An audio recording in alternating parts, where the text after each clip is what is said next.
Hi there, you're watching the Gardens and Graveyard channel. Today we are in the garden and we're gonna do some more mulching. But this time, bagged mulch.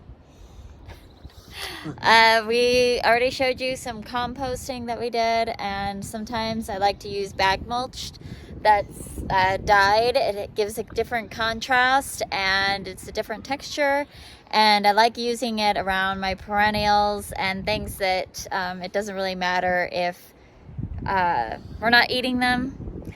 And what is the other reason?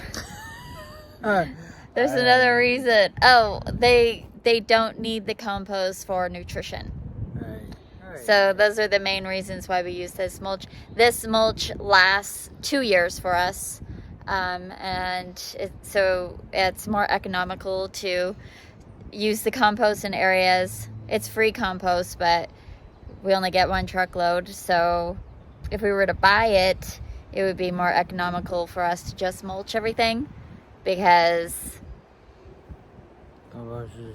compost is more expensive than mulch, yeah, for sure. And we don't generate enough of our own compost to compost our garden. We just haven't become experts in that, or we would have enough mulch, because we do compost. We just do a really slow compost. We'll talk about that in a future video. But today we're gonna get the privet garden weeded out and a couple of pathways mulched. This is the privet grove. We've got a hedge of privets all the way around this area. There's 5 hostas in there, some bleeding hearts, and a patch of pearly everlasting. We had started to let the Oregon wild strawberry grow as a ground cover in here. You could see that it does a spectacular job, a really good coverage. The bigger problem is that slugs will lay their eggs underneath and kind of create a home in the strawberries. They don't really, well, they'll eat the strawberries themselves, but they don't eat the plants. But they do like to lay their eggs and hang out in the strawberry patch. And that just gives them super easy access to our hostas, which is their #1 favorite food in our garden anyway.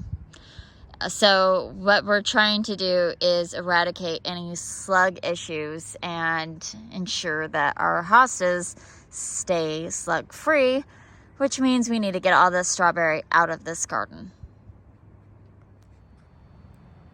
This worm was inside of Spencer's shoe, and then we moved it, and now it's just trying to get to where I was sitting, over there. We're on a mission. It's a little too friendly for me. That's how it's looking now that we've taken all the strawberry out. There's still some green in here. We will leave the lawn daisies and the native viola, but you can clearly see our hostas now. And then I'm gonna come in here and move all this pearly everlasting, or a lot of it anyway. Some of it's going in the moon garden. I'm gonna try to just keep it in the back part of this bed. Look at these hostas. They're getting so big. Oh, it's so exciting. And then there's some forget-me-nots back there. There's another hosta and a bunch of bleeding hearts and kaffir lilies over here. So everything's weeded out that doesn't belong. And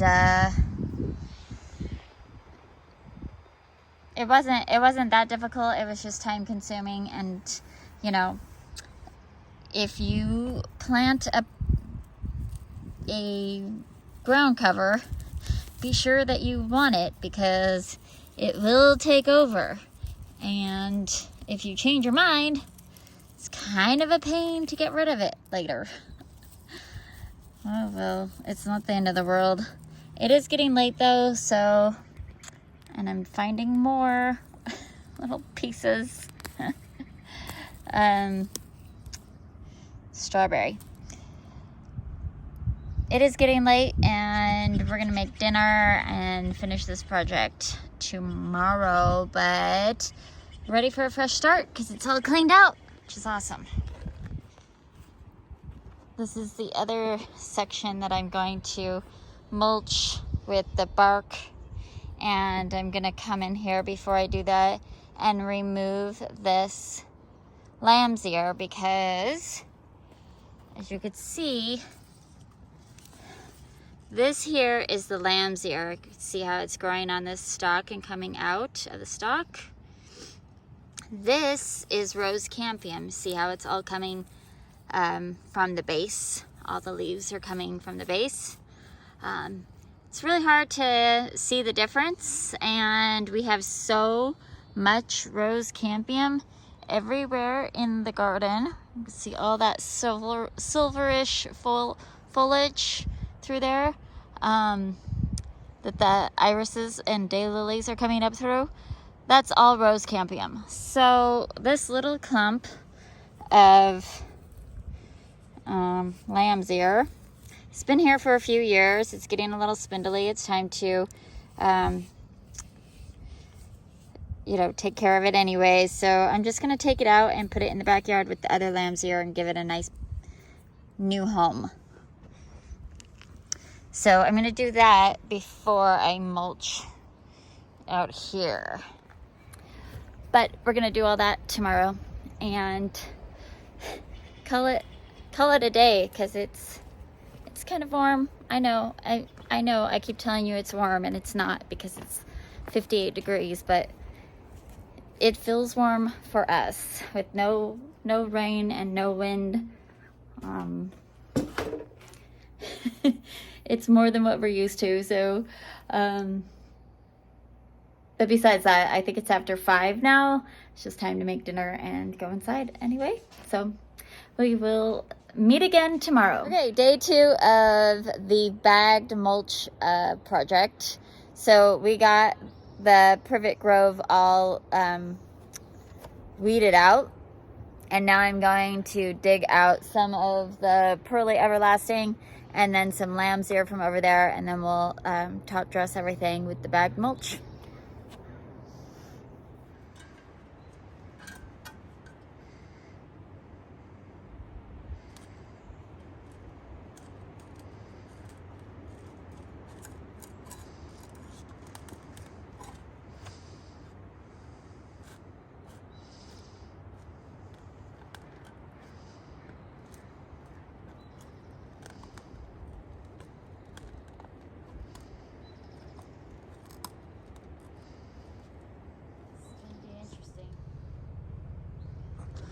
Alright, so I got this lamb's ear out. This is rose campium back there. It's kind of spread all over the garden. All in there. That's fine. I'm going to leave this empty for another daylily variety. We did deadhead our dandelions.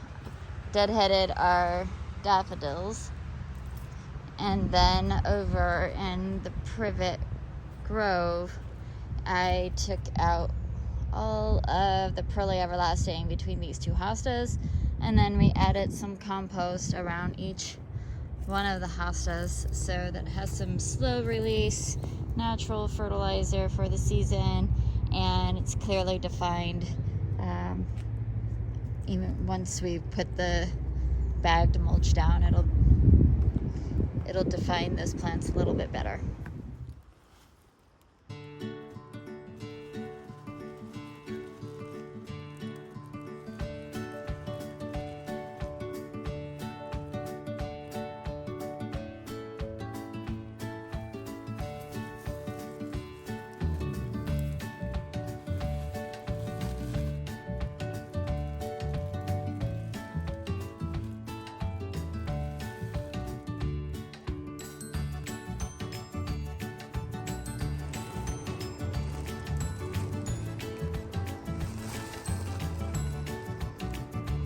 Yeah, it's gonna come all the way out here, so just go ahead and that whole bag.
so we got our mulch project done and it looks fabulous.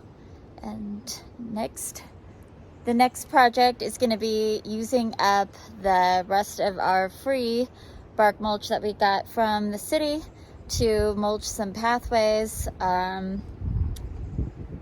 Yeah, so this is a dyed bark mulch that we've used in the past. It's pretty fine, it breaks down pretty quickly, and I think we're close to not having to mulch very much in the future. It'll be mostly just composting around existing plants.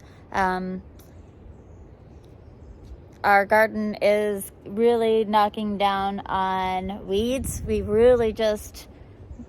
mostly just fighting strawberry, and then we have a handful of bindweed or buttercup that we're messing with still. Anything else? Oh, bittercress. There's lots of bittercress, but that's mostly in the backyard now. Yeah. I didn't pull almost any today. Well, over there by the heather. Oh, up by the street still. That's a fairly new part of our garden that we were just starting to develop, so that makes sense. Anyhow, so just keep at it, keep weeding and mulching, and eventually you will see results. This is year 5 in this garden, and we're definitely seeing a big difference. Year 5, right? Huh? This is our 5th year. 6. This is 6. We bought it in 2017. It's not 2022. So we're going into this is right. our 6th year. It'll be 6 in August. We got our keys August 23rd. We got our keys August 23rd. Right. So we're going into our 6th summer. Gotcha. Right, yes. Correct? Correct. Yes. But we'll have had the house for 7 years Yes. at that point. Gets confusing. You should always just buy your house on January 1st. There you go. Austin, All All right. Anyway, anything else you want to say about this mulch? No. Are you happy with it? You like very it? happy with it. Looks really great. good. Clean. Feels Looks like... wonderful. Yeah, I like it. So, until the next time, keep celebrating your life, Take and we'll care, see you guys. in the next video. Bye.